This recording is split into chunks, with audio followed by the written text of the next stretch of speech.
I always told my students, especially the undergraduate ones, we are Caribbean people. We already struggling. Yeah?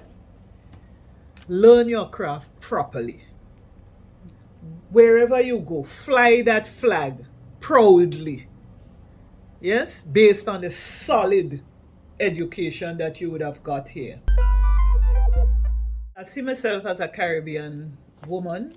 I think I'm a daughter of the Caribbean because my roots run widely across the region. So my mother is Trinidadian. I'm born in Grenada. My father is Grenadian. So both my parents met working with the federal government. Daddy left Grenada to Trinidad to work with the federal government. My mother was working there. They met there, they married, and went back to Grenada. So they had 3 children. I am the only girl. I'm in the middle of 2 boys. And so I lived in Grenada until the revolution caused us to, the fallout from the revolution caused us to go to Trinidad. So yes, so my mother is Trinidadian, my father is Grenadian, but my mother's mother is Barbadian. Oh wow. And my mother's father's parents were from St. Vincent. So I've always had all of this, as part of family. And then my father's granduncle married a Jamaican. My father's sister married a Jamaican. So, we've had kind of Caribbean in the family through and through. Well, I don't think you can feel lost anywhere in the Caribbean. No, not really. So I see myself, these days when I go home, there's nobody who really knows me anymore. Because you know how migration goes. You grow up with people in high school and so on, they migrate, especially if you come from small societies like mine. Right. And so a lot of my colleagues no longer live in Grenada. So when I go home, I kind of feel like I'm not a Grenadian anymore, although my parents are still alive and I do go to visit them and so on. Good. Yeah. Do you consider yourself filling shoes or you're wearing your own size? I think I'm wearing my own size. I mean, and I would have to wear my own size because I'm the first female dean, as my colleagues like to say all the time, Let me tell you about me. Yes, I understand how important this is for my sisters and also for the faculty and maybe the university too. And when I say my sisters, I mean my sisters in the faculty. Yes. But I guess my sisters generally, including yourself, as all of us women. Yes. But I have not worn it as a badge of honor or anything. I have always been required to do work, hard work. And so I just, roll with whatever is given, wherever I find myself, But I do understand the movement for the faculty because we've only had male deans in the past. There is a feeling that a lot of the chaos that we're having in sections of our lives and as a society that is impacted by social sciences, that there is a failure of the social sciences to impact those areas. Currently now, members of this faculty sit on numerous boards and committees, over 200 currently within the society. Yeah. Public sector boards, public boards, private sector boards, NGOs, and so forth. And so we give a lot of our expertise to these boards and committees, etc. We don't offer a criminology major in the Faculty of Social Sciences. We have a minor in criminology, and we are, intending to introduce a program on, I think, Dr. Herbert Gale, violence studies, certainly. We hope that we would get there soon, maybe in the next 2 or so years. But I would say that perhaps there has been more of a focus within, I would say, maybe the last 2 or so decades on more academic writing. So the producing of journal articles, book chapters, etc. There was a time when I suspect social scientists, persons in the academy, were more readily seen, were visible. I know Don Robotham, for example, and others would call the talk shows. Yes. They would be, so people knew them all the time, wrestling with important issues. Don Robotham, Mikey Witter, Alvin Wint, and so on and so forth. Yes, Edwin Jones. You still have that taking place, but perhaps it is not as public as our predecessors were, because they were publicly engaged. I was a student of Don Robotham, and I remember Professor Robotham on the radio, talking to Barbara Gludon, or Mutty Perkins, or Ronnie Thwaites, and so on and so forth. Some of that still happens, but we're not so much on the talk shows, but we are on the boards, on the committees, and we are actually doing a lot of academic searching for solutions. A lot of academic writing is taking place, as I tell you, in the journals. Well, for promotion, we have to be writing. So Professor deceased Alistair McIntyre was his mantra, which was publish or perish, continues to be embraced by all of us. You have to publish in order to enjoy promotion in the academy. Where do you publish this work? It's in academic journals, peer-reviewed academic journals. And so to some extent, some of us academics have to be more focused there. So the kind of advocacy, the public advocacy that you might have known of and been accustomed to years ago might have waned a bit, because we are required to do more academic publishing. And you have to spend time there. Otherwise, you're not going to get into the ranks of senior lecturer and professor and so on and so forth. But I still want to say that we are as engaged as ever.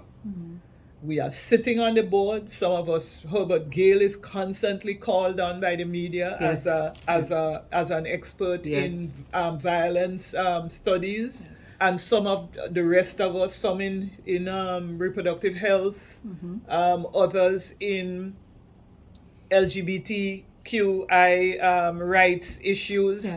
Others of us in population studies and development studies, others in economics, Dr. Andre Horton, and others and so forth. So I'd say we lend our expertise in a variety of areas, but I would say that public, visible, the academic advocate,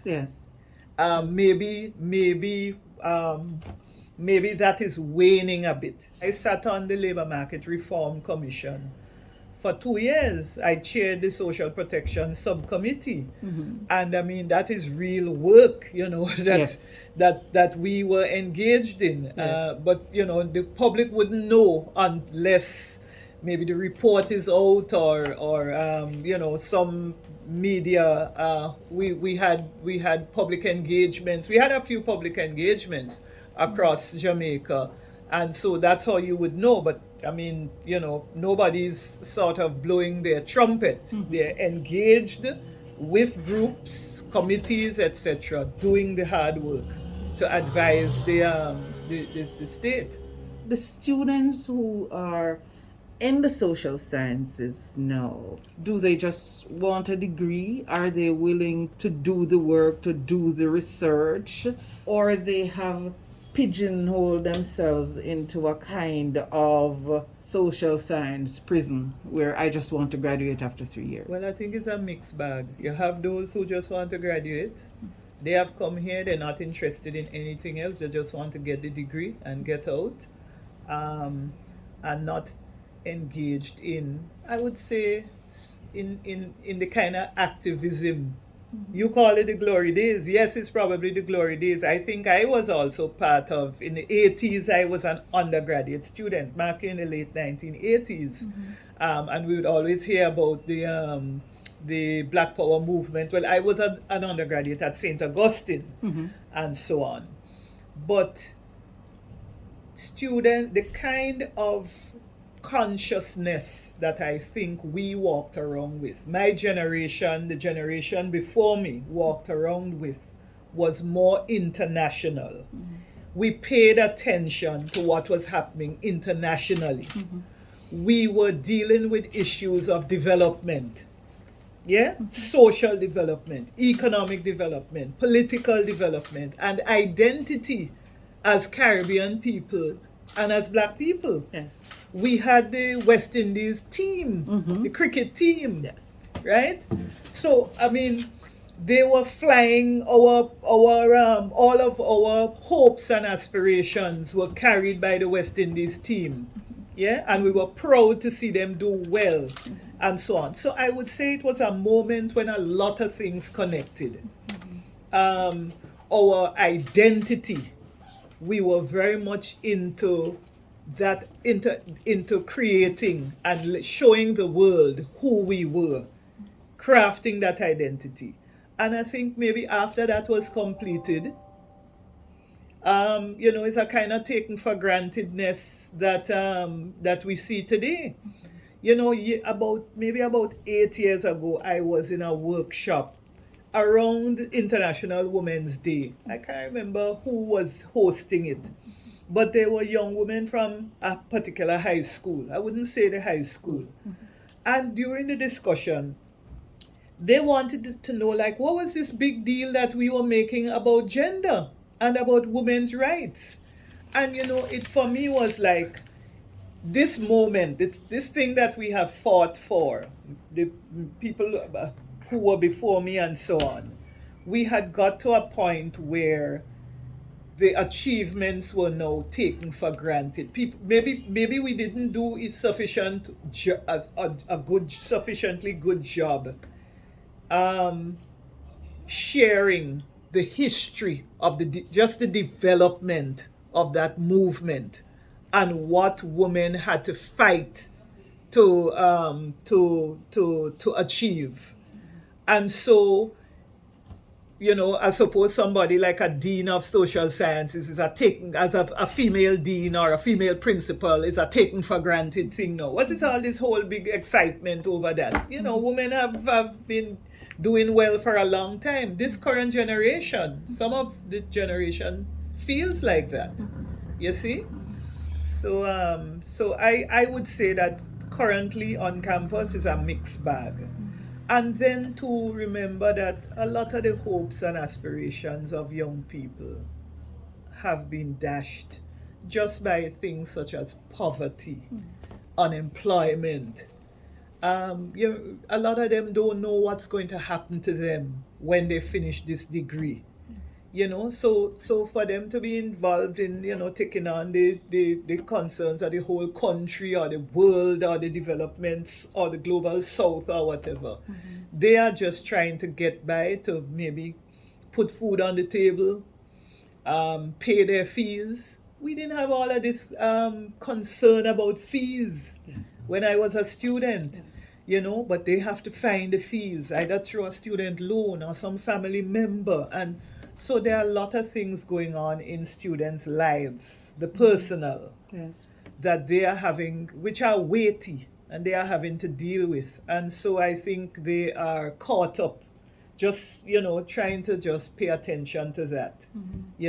Are my fees paid so that I could sit the exam? If I don't pay my fees, I'm likely to be deregistered, and then it's going to set me back. And then you have the students who say, once they're finished, they want to migrate. They don't have no time with here. They're gone. But I really feel, though, that the weightiness of the issues of poverty and unemployment, those issues have got us into this position where we are, where students have to deal with these issues daily. Too many students now on a daily basis have to do this. So we have an operational plan, and that operational plan flows from the university's strategic plan. So we have a new strategic plan, 2022 to 2027. This is our second 5-year plan, with the AAA strategy, which is access, alignment, and agility. So the university increased access. We must be more agile and we must be aligned.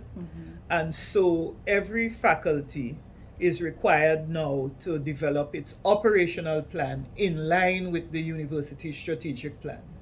This particular strategic plan for 2022-2027 is powered by the theme, the revenue revolution. So we have to be seeing how we can generate or keep revenue for the university. So things such as full fee paying programs are what we're going to be looking more at.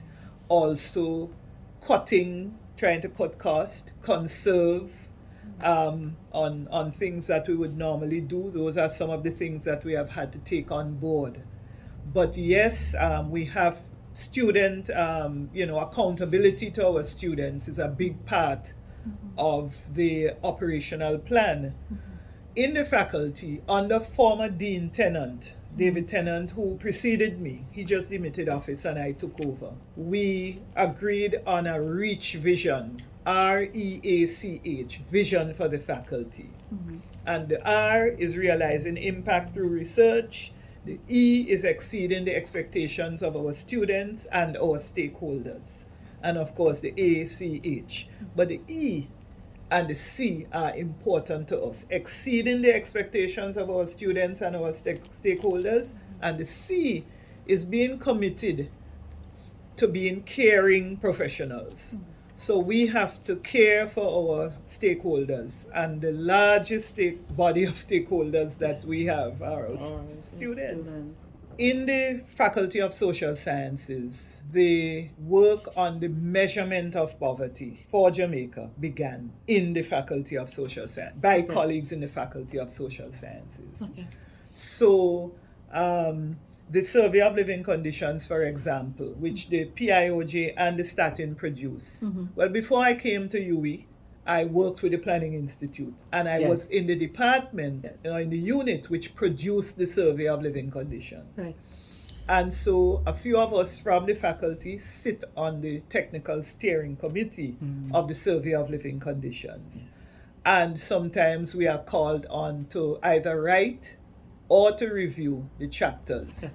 The last writing I did for the Survey of Living Conditions was 2018, where a colleague and myself, we introduced the time use module in the survey, and so we wrote the time use module. So we have a sense of... What's the time use? So time use is the measurement of how individuals in households, well, because it's a household survey, spend their time. Yes? Time is a utility. Yes? And how you spend your time also has implications for your income or your consumption poverty, your living standards. And so we were able to find through that work that women in Jamaica, for example, spend about nearly 2.5 times the times that men spend engaged in unpaid work. So we know that because of so much unpaid work that women do, they can't really be engaged in paid work. Yes. And these things have implications for women's, the differentials between men and women in the labor force in terms of wage, and also in terms of poverty in households. So the point I really want to make is that we have been doing work as academics. We sit, so this is another example. I sit on a committee. I'm giving my example, but my colleagues are doing this all over the place. Yes. And we are lending our minds to solutions, finding solutions. But for us to find the solutions, we have to have the data. We have to know exactly what the situation is. And that's what a lot of us are doing and helping in the search for solutions. I also sit on the National Social Protection Committee. And so we are, when Jamaica wrote its social protection strategy, I sat on the Technical Oversight Committee. So the consultant who actually did the work, I was part of the technical committee which gave oversight on that and so on. So we are there. As academics, we are there. We may not be, as I say, as visible, but we certainly are at the table searching for solutions. but helping with the production of the data to understand fully the issues, so that when we search for the solutions, there wouldn't be there would be solutions that would be able to answer the questions appropriately. When you worked at the PIOG, for example, how did that time in the public sector prepare you for what you're doing now? Wonderfully. I tell everybody, because I taught social policy. When I taught was, I'm a sociologist. That's what I studied, and then I did a PhD in development studies. But the years at the Planning Institute were golden years. I brought all of that, and also the networks built. Yes. And I continue to be engaged with the Planning Institute. So when I taught, I think one of the things which students appreciated about my teaching was how very practical it was. So I could wrestle with the textbook. I had a sense of what could work or what couldn't work as I taught, and I brought live examples, to the table. And I could, draw on a colleague from anywhere across the social sector ministries to say, come do a guest lecture for me, and to get data very quickly and so on. Is it why then that kind of challenging the text, for example? Yes.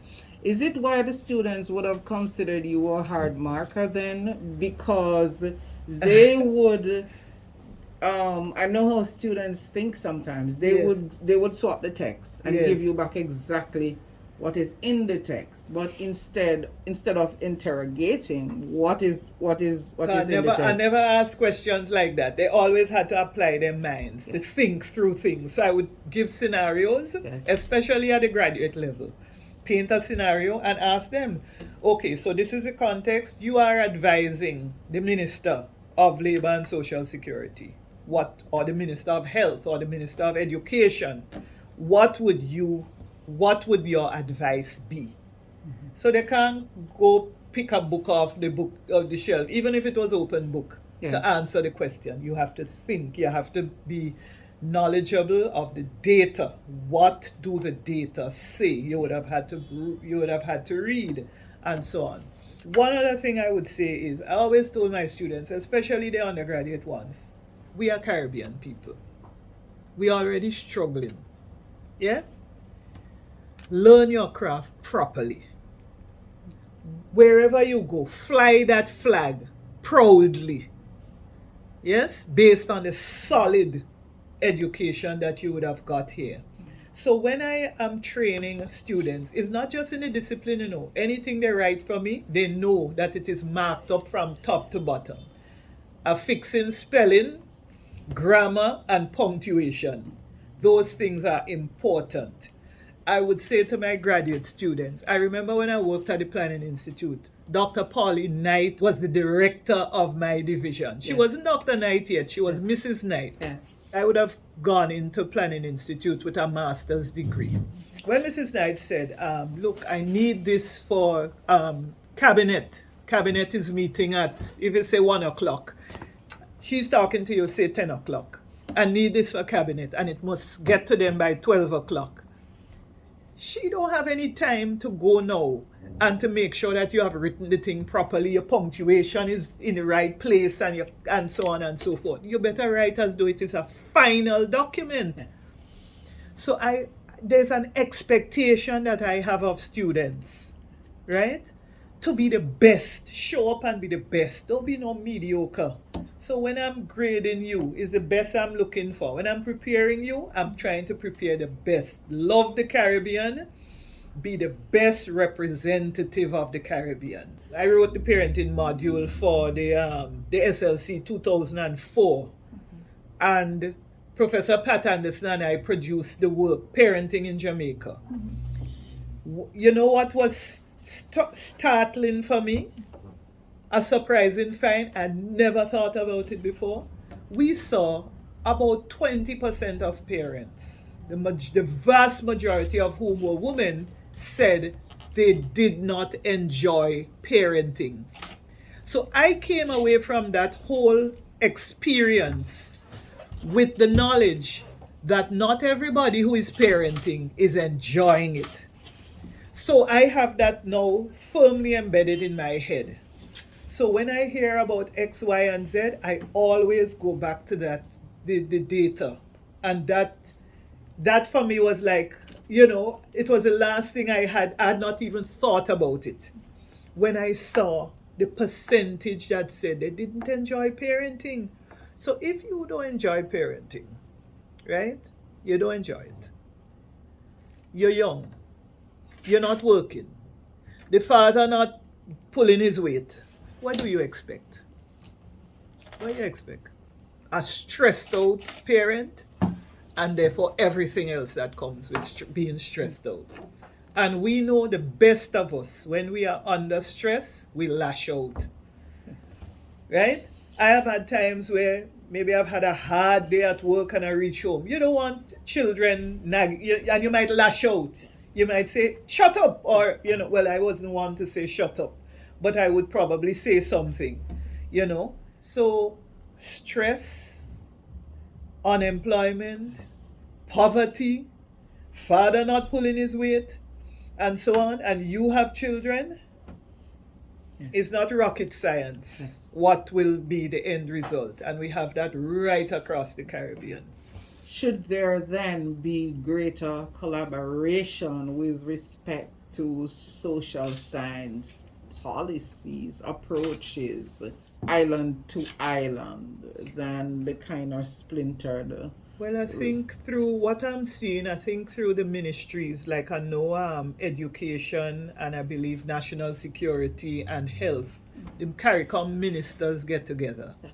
And so, when they craft policies and so on, they're similar across the countries. And CARICOM plays a big role from the Secretariat point of view. And I have found that you have delegations from the other islands coming to Jamaica. Like I know, for example, the PATH program. We have had Caribbean delegations who have come to the Ministry of Labour and Social Security to see PATH and to take home, some of the best practices and see what they can do. But all the countries, they're grappling with poverty, they're grappling with unemployment, family breakdown, poor parenting, and so on and so forth.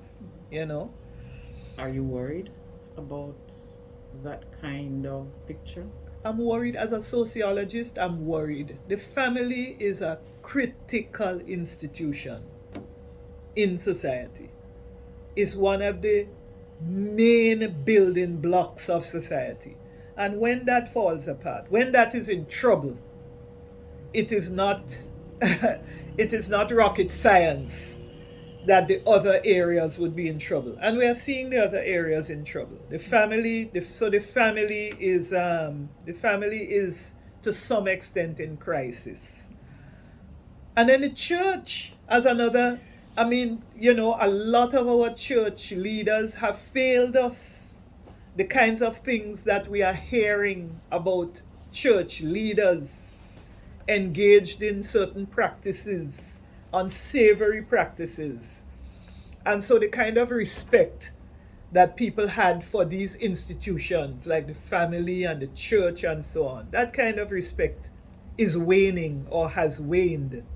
When people see somebody, when I was growing up and you see a person from a pastor or so, you have so much respect. Now you don't even know if this person is a predator, or is this, or is that, or the other. Those kinds of things. I am concerned about the family. I think if we get the family right, a lot of other problems in the society could be fixed.